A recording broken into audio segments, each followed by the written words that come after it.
Back in the early 1960s, size mattered a lot, especially when it came to cars. One of the biggest and best of the breed was an unsung hero called the Mercury Marauder. To the casual observer, your Lincoln Mercury dealer wasn't where you'd expect to find a muscle car. But if you did drop in on the Big M boys, you'd find a real thumper in the Marauder. This big bad boy had every ounce of Lincoln Continental style, sitting on a chassis that could offer the full line of Ford's Go Racing parts inventory. Ford's new 427, which was unveiled in 1963, was the most powerful production engine in Detroit. Ford also had a sweeping fastback roofline called the Sports Roof, which was not only stylish, but very aerodynamic.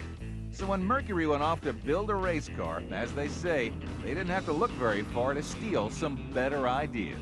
They wanted a stepping stone between Ford and Lincoln division, so they came up with the Mercury. So as part of Mercury's division, they wanted some performance also, and that's when they came up with the Marauder in the late 50s, early 60s.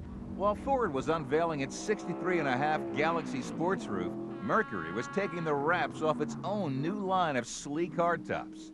For 1963, Big M offered their own crop of mid-year models, an entry-level Monterey trim, the Montclair for a step-up, and the Park Lane for the almost Lincoln Continental buyer. The Marauder was the strongest Mercury in years in both styling and performance. Even though it was at the low end of the plush scale, the Marauder buyer didn't suffer very much in look, feel, or ride quality. The Mercury Edsel Lincoln series of engines were not exactly weak sisters when it came to horsepower either. But for the Marauder, Mercury went off the page a little bit and took the best blue oval motor they could fit under the hood, Ford's magnificent 427. At the same time, Mercury launched an ambitious new racing effort of their own. Mercury was no stranger to stock car racing, having fielded some of the sport's biggest and best-funded teams all through the 50s.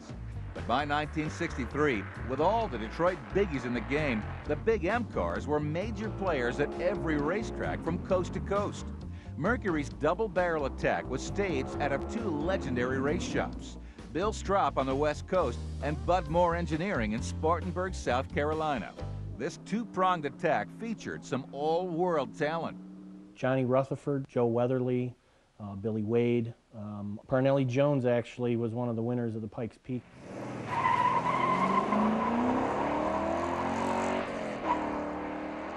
The story of the Marauder is one of those little-known but fascinating moments in muscle car history.